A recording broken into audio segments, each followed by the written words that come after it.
Saturday was the Cubs' 81st game of the season.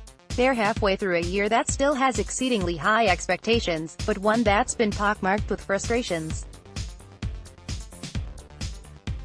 Cubs manager Joe Maddon said he didn't even know Saturday's game was No. 81 until he was asked about it prior to their wild 14-9 win over Minnesota. And, unsurprisingly, he was taking the long view of what the halfway point means. The big thing is, if you're doing extremely well, it's nice. If you're not exactly where you want to be, don't panic, Maddon said.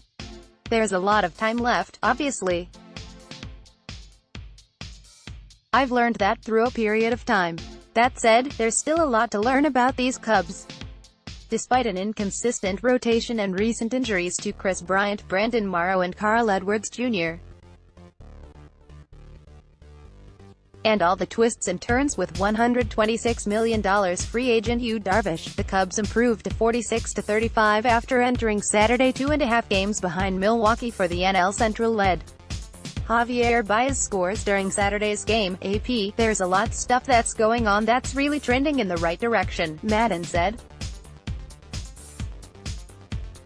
Let's just get everybody on the field again.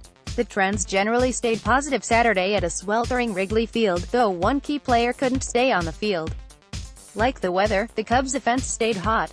Tyler Chatwood continued to struggle, and Albert Almora left early while 3 Minnesota players got sick because of the heat. The Cubs scored at least 10 runs for the third straight game and 9 for the fourth time in 5 games.